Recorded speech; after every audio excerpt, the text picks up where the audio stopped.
Ladies and gentlemen, welcome to the ESL Go4Heroes America's January monthly finals. I'm the FourCourtJester, and today we are about to embark on a journey of the best 16 teams, or at least what should have been the best 16 teams that qualified in the January weekly Go4Heroes. And this is it. Like, the top four today are going to be joining teams like the newly picked up Tempo Storm, Cloud9 Vortex, Barrel Boys, and Murlocs Inc. in the ESL Major Leagues to be starting next month. We need to find out who is going to be joining these lucky candidates for a chance at something silly like a $5,000 prize pool. It is going to be immensely entertaining, and today we are doing everything best of three. It's like a discount sale in reverse. Instead of everything best of one, today it's all about the threes. Myself and the solid Jack Egg, they're going to be covering stream to stream. And today I have the honor of doing ESV Tempest up against Integrity Gaming. The draft is already underway, so why don't we jump on into that, ladies and gentlemen? I'm super excited to be getting this stuff going today because I'm just I'm a big fan of both of these teams. And you know, they definitely, ESV Tempest has had its rockiness going back and forth, but coming into this one now, it's just you know, this is a big chance for them. It's a big chance for them to get in good with the ESL, a chance at $5,000. It's going to be amazing. I have absolutely no idea who Team 1 is and who Team 2 is. Yeah, that's so we're using the Storm Drafter here, and the Storm Drafter has told me the picks in advance, but I don't know who is Team 1. Who is Team 1 and who is Team 2? Once we find that out, I'll know what to put up here for the draft. It's very important information, ladies and gentlemen. Absolutely. That you know, we figured out who is the first pick in the first bed. Integrity is Team 1, which means they are blue, which means they are going to be the first pick. So they banned out the Tychus, and the Tychus, if you guys recall, was actually a global ban last week and the week before due to a number of bugs implemented with him. But today he is free to play, and of course the Stitches, the #1 pick, NA right now. You go into Hero League and that is literally all you see. It's fun, to say the least. Val is going to be the first pick up here from Integrity. They are valuing their range DPS, and that is not that uncommon of a first pick. It's usually, if it's not going to be the Stitches ban, it'll be a Stitches pick. Past that, it's usually a Vala or a Tychus. Tychus, of course, banned out today. If it's not that, it's usually a Tassadar. And if you look to the flip side here in just a moment, once I find him, there he is, straight from the void. The Tassadar first for ESV Tempest into an Arthas. A nice, solid front line there with the Arthas. We got the Bruiser mentality. And we are, of course, on the Haunted Mines as well. Tassadar and that Oracle can definitely do some really good work, especially in the mines. If you need that vision, you need to make sure that you can control your opponents. And the information game is a big one for that map. Coming into that, we are going to complete the back end with the fall stance. We got the mobility, we got the lightning hammer. Played a little bit of him in the Hero League. I'm quite a fan, actually, of his new rework. It felt very good, very solid, and I think the teams here have always agreed Falstad definitely one of the better ranged DPS that you can get in this map. So on the side of Integrity, with that ban, they actually take home the top 3 range DPS, which is going to leave us in a little bit of a pickle here. For ESV Tempest, they are going to complete out their front line with the Tychus, so they say that there's a lot of damage coming in. We're going to need that second beefier front liner, and this is all setting up nicely here for a Nazebo. But the problem is, picking a Nazebo into this, they got, you know, the Shock and Awe, you can't avoid it. The Rain of Vengeance, if Kavala gets close enough, will stop out a Ravenous, and so will the Polymorph.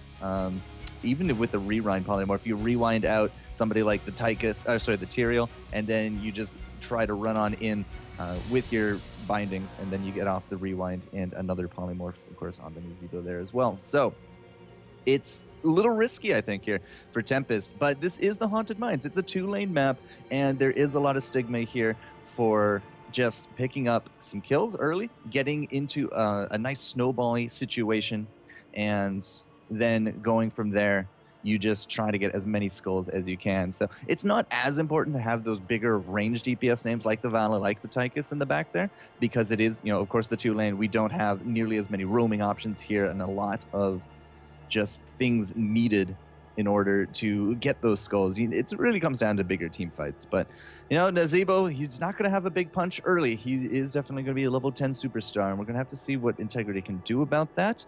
For now, they are going to take their own tank of Muradin, no longer with the bugged regen. So definitely a good frontliner. And again, it all seems very anti-Nazeebo. To round it off, it's going to be a Kerrigan, and there she is. A Kerrigan for Integrity. A lot of ways to disable this team on Tempest, a lot of ways to get in and close for the agitation, a lot of ways to actually stun out that Ravenous. And on the flip side of that, it's going to be the Uther. So the Uther with the cleanse, the Uther with the counter engage, with that Divine Storm, his own Fist of Justice.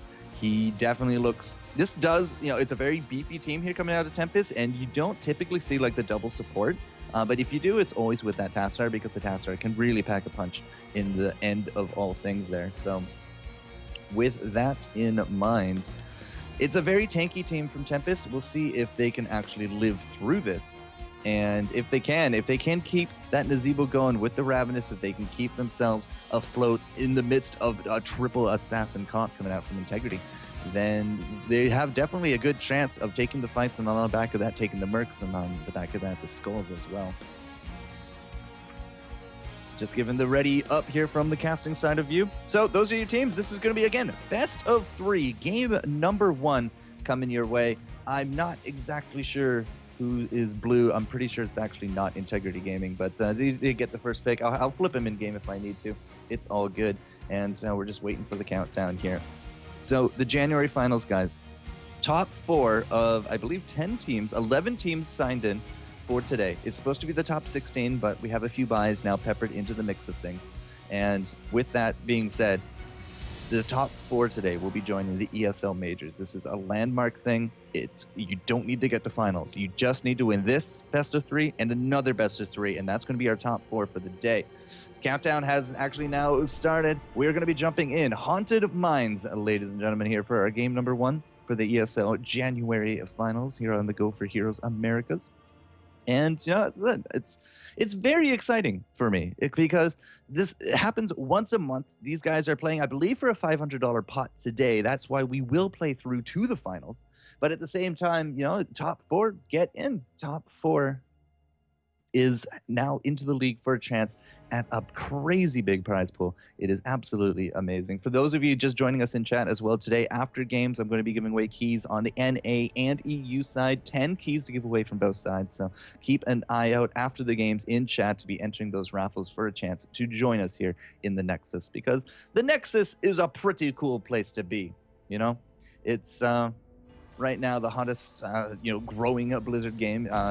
Doesn't really, match the big name of Hearthstone, but at the same time, it's a very different genre. I am going to have to change out those team names, and there we go. And here we go. Yeah, so Treble, oop, yep, that makes sense. ESV Tempest here on the left. So, bam, there we go. Thank you so much, Ali, of course, for your work here in this interface spectator mode thing, because it's pretty awesome. It is absolutely awesome. On the left-hand side, ESV Tempest going to be representing the blue. They got themselves a very tanky team with the Tyrael, the Tyrael, the Arthas, the Uther. We also have in the back there, of course, the Tassadar and the Witch Doctor. Flip side, though, maybe a team that we haven't seen too much here. Integrity Gaming, Trav McNasty, Taiki-san, Shatter Swift, Dead Saint, and then apparently the solo into the bot lane. Nope, that's actually shouldn't be the solo because the golem is there. It's going to be the Killer of Gods. So if you guys don't play the Haunted Mines nearly as much as maybe you should, or you're looking for one of those keys, it's a 2-lane map going back and forth. Here's the mine. Here's the mine. You go down into this second part of the minimap, and you're looking for the skulls. A lot of teams will put a 4-man stack in the path of their golem so that they can try to clear the way, so to speak, so that they can try to make their golem, because the golem comes right down the lane and looks for a rampage up against the fort. Of course, the fort will give you big experience and definitely a symbol of map control against the other team. He'll come right down that lane, and he'll try to do good things. We're not doing that here with Integrity. They are all 4-man stacking. They're 4-man contesting this golem path, and it looks like they've actually now swapped out as well. It's going to be Tassadar up to the top. Nightmare has actually swapped into the bottom lane for the Tyrael. So Tyrael up against the Falstead into the bottom lane. A nice one-on-one definitely favors the Tyrael. He just has a lot more survivability than a Falstead at this stage of the game. And even a level 1 talent, like you can't get any kind of sustain for a Falstead. In fact, he did take the power throw. So we do have the double mobility comp with the Brightwing with that Falstead, but it's not going to be a double bribe. And, you know, it's really a big toss-up these days with what do you go with a Falstead, because the new hammer options are actually extremely effective. And if you can get off some good stuns in the front line, that power throw can really actually make a big difference. You go level 7 Boomerang, and, you know, you put out a stun into a Hammerang from far, far away. And it could be a really good thing. The fly up here from Taiki-san. They're going to be jumping on top of Oop. Dupe is going to be that Tassadar, or sorry, that Arthas. The Tassadar, they're just trying to shield him out as much as he can. He did become a crab there just for a moment from the Brightwing. He's going to be okay. Taiki-san, however, is not. The Kerrigan is not known for walking away on these big engages, whereas that Arthas is. He did tap that well. He's back down here now. Killer of Gods trying to get away out of this front line, but that's a great Howling Blast. He's now going to be the big hunted one here. Nightmare comes in and he takes home the kill. Shadow Swift is now going to be the big target here as well in ESV with this big tanky lineup. They're going to be taking themselves a big advantage here early game because they take home 3 kills, and now they're also starting to stack up quite a few skulls to their name. It's really, really hard to take down some of these early game warrior comps with double support. Remember, they got an Uther on the back of everything, healing everybody in lines, solo heals as well, and then the Tassadar shields. It's actually quite immense. And look at that, the Tassadar healing ward coming out and the protective shield from the Uther. More survivability coming out here from ESV Tempest. So ESV Tempest, they're looking to group up. We got everyone a little bit split here. Gonna zoom out a little here as blue team is going to be recovering a little bit in that healing ward. We're looking for the kill on top of Dead Saint. He's going to be able to jump out of those zombie walls and back up into the top lane. The top side, I should say. Dead Saint's going to be all right. Mirrodin is a fairly tanky beast, and after he doesn't get hit enough, it's going to be his passive now popping in. But Tempest, they're not greedy. They're not actually going to go for the big golem. They're going to say 55 skulls, more than enough. We are going to have the bigger golem no matter what you do. We're tying up 3 team members now of Integrity into that bottom side, and we're going to be going and taking out these giants. These giants are great defensive utility options. When your golem is rampaging down the top lane, those giants will actually come straight up here, and if he's at the gate, they'll start throwing rocks at it. It's a really great way to kind of mitigate the golem damage that you can do. But the steal out here from ESV Tempest is absolutely marvelous. It's robbing Integrity of that option. ToeJam and Earl's going to go get some mana back at home. We're also going to be taking the Bruisers to do some counter pushing into the bottom lane. That's going to be a little bit now pressure down here on top of these gates. And on the flip side, it is going to be a purely blue map for the creeps, and going back and forth into this. I mean, right now, the early game advantage very firmly here with ESV Tempest. They are going to be trying to push out their top, I assume, with their bigger golem. 55-45 was the split, and while they're going to be marching down, let's take a look at some of these talents. The Arthas and Venom coming out. We saw the healing ward and the protective shield from our supports. Amplified healing means that Tyrael is going to be able to receive 30% more heals literally for free, because, you know, that's exactly what amplified healing does. And on the back of all this, Nazeebo with the gathering powers. He's going to be looking to pack a punch a little bit later on. Nazeebo also going with the call down mule. So the mule, he's probably just going to call it down as soon as this golem is done. And the golem there, all that damage, and if he didn't kill anything in those turrets, all that damage is just going to be negated. The mule is a fantastic little option.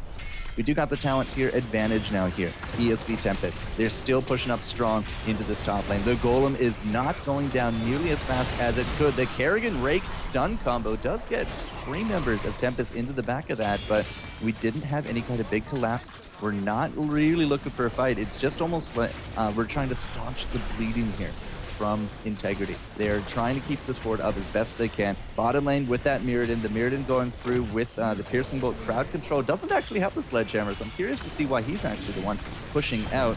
But on the back of all that, we did have the 4-man collapse on top of the Brightwing top, and it does look like the fort will be now fodder. Where's that little mule? There is no mule down here, so I'm a little curious where Nazeebo is actually going to be throwing it, unless he threw it top. Top is fairly flawless, but they weren't pushing there, so I'm suspecting it's just on cooldown, or maybe it was blown up there by the golem. 4 kills, none. The tanky lineup here from Tempest has done some pretty decent work this early game. They are in good position to hit 10 in just a moment. We did get those level 7 talents, though, from Integrity.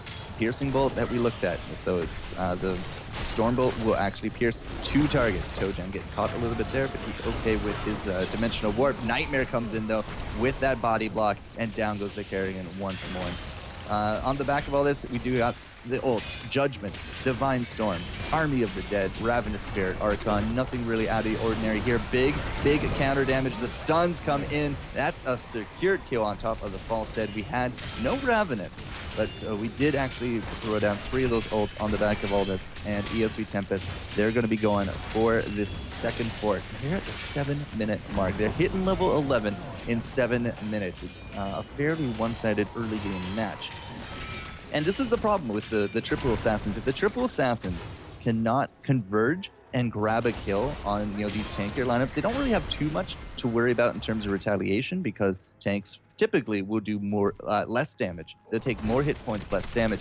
The problem is we haven't really had these big converge spots. I mean, the Kerrigan for the lockup, the Mirrodin for the lockup, and then past that, maybe level 10 with the Vala, the Brightwing with the Critterize at level, the Rewind and then the Critterize. These are big combos that we're just not seeing yet, because it's not far enough into the game, really. Like, the early game advantage is usually those that have bigger amount of heals or bigger hit point advantages. And right now, ESV Tempest is using that to a really good degree. They are going to go straight from bottom into the top. The Judgment comes out. Killer of Gods is not going to get his ult off. Well, he doesn't have it anyways.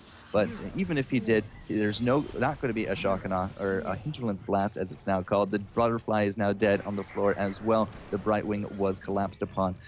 Right now, we do have Integrity. They're splitting up, and they're trying to farm as many skulls as they can. They know that if they got caught, they are probably dead meat. Dead Saint, he's going to try his best to get out of this one. You see Oop, he's going to cut him off with that magic carpet, or not. I'm actually a little surprised they let the dwarf go. But, we did get 36 skulls on the back of all this. And Integrity, they're actually going to just regroup, come out, 3 into the bottom, Mirrodin and Brightwing. Brightwing will probably phase shift in fairly soon. And they're actually going to look for an engage on the... I'm actually a little surprised, that they're going for this engage. We got all 5 of 2 levels up of this top. Oh, they got their ults ready to go, so there it is. Here comes the Hinterland Blast. Dead Saint in the front with that avatar. Good Emerald Wind. It is going to be the Goomba Stomp on top of Arthas there from the Little Dwarf. Now they're looking for Nightmare, but he has that Judgment up. Takey is going to drop it. They traded out 1 for 1. Treble is actually now going to mean some big trouble as well. The Tyrael Explode, not enough to take home a kill, and you saw the Divine Storm there from the Uther as well in that ghost form. Actually a much better engage than what might have looked on paper. But again, the triple assassin comp, if it can hit people after level 10, after you get those bigger ults ready to go, it can definitely do work. Dead Saint has nothing here for the kill on top of Panucci, and in fact, it will be the zombie wall poison from the voodoo ritual, enough to take home the dwarf. Now we do got the golems up on the field, level 13 here for ESV Tempest. Killer of Gods are going to be flying on in, and they're going to be looking to defend. Flip side though, this might be a fort. Yeah, this is for sure a fort. That's actually a really big archer wave into that bottom lane. We didn't have any mercs there, so I'm a little curious as to exactly what naturally pushed up all of these archers. But it's going to be that fort, and instead of defending, ESV Tempest says, well, we have a possibility of taking a keep. Their golem is not looking so hot anymore, though. It is suffering a lot of hit points, a lot of just damage, but I think that's what it's going to do. It will soak up a lot of that damage. It cleared out the gate. It's not going to get the keep. And with that level 13 advantage, it looks like Tempest is just going to try to transition here. They're going to take the Watchtower. They're going to go for these Giants. And let's take a look. Cast aside, Shrink Ray coming out of the Uther instead of Sprint. Relentless, Sprint, and Prescience.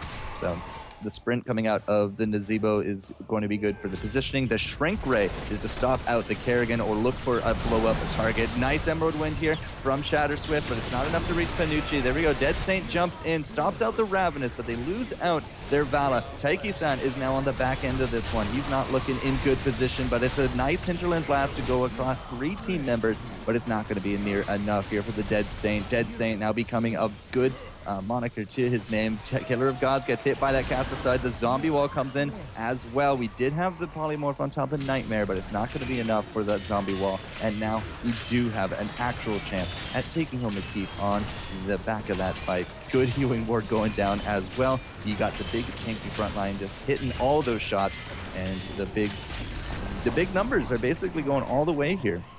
For ESV Tempest, they've had 2 big skull golems to their name. They're level 15 to 13. They got 14 kills to 3. They're now going to transition and look for some bruiser pressure or maybe an ambush. I mean, we do have everyone now back up from 13.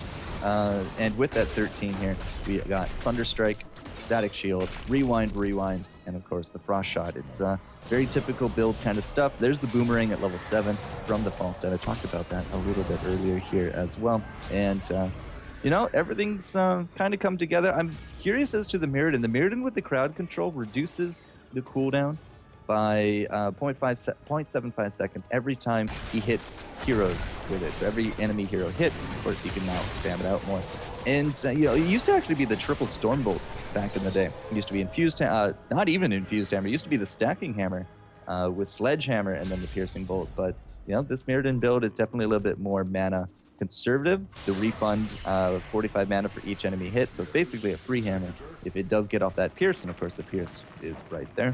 And every time you do the crowd control, I mean, it's minus movement speed, it's minus attack speed.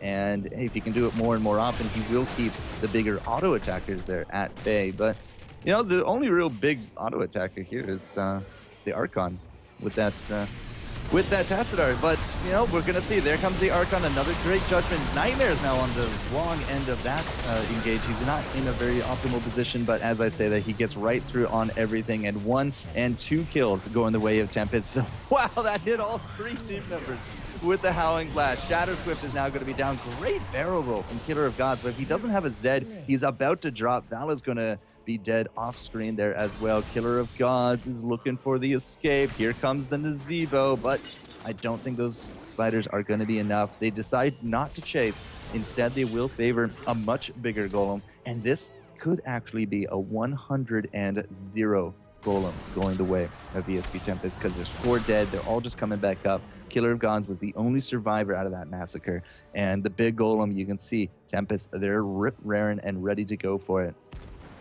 I believe they had 16 at the beginning of that fight. They had the extra blood for blood. The hardened focus here from Uther will reduce cooldowns while he's above 80% life. Not too hard as an Uther to accomplish.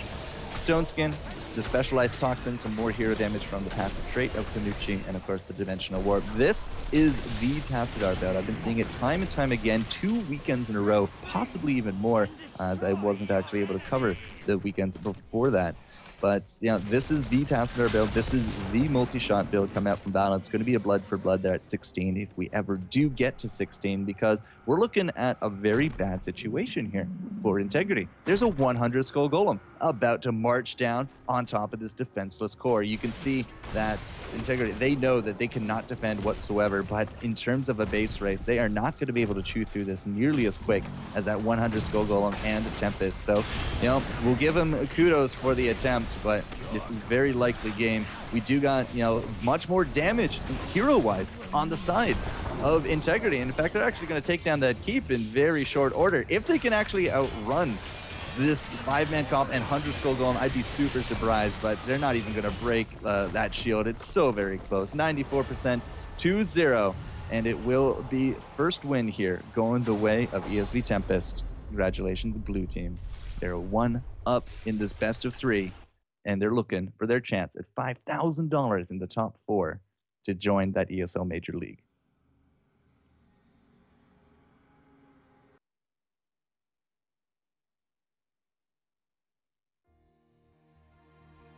All right, so game number 1 in the bag. The much beefier and tankier comp coming out from ESV Tempest. Absolutely amazing work. And again, you know, with the 2-lane map, you can kind of throw traditional theory almost to the wind. You know, a bigger, tankier comp like that, especially up against the triple assassins, you know, Could that have worked in any other map? Well, with a team like ESV Tempest, anything is possible. And as I said, they are looking for that chance to, move on. If they win this first best of 3, they just got to win their next, and they're going to be in the top 4. With performances like that, it's definitely possible. Now, Integrity Gaming, they had definitely the basics down, but they got caught definitely a few times with their pants down. And, 4 kills, I think, by level 7. 4 kills, 0 on the Haunted Mines. It was definitely setting the early game tempo here for ESV. Perhaps, the triple assassin, maybe you shouldn't take it if you can, but definitely well played from both sides. We're going to get into game number 2 now, ESV Tempest and Integrity Gaming. So I see the lobby invite, which means we're going to be setting up in just a moment. Guys, also going to be putting out the key spam into the stream. So I'll see you in a few.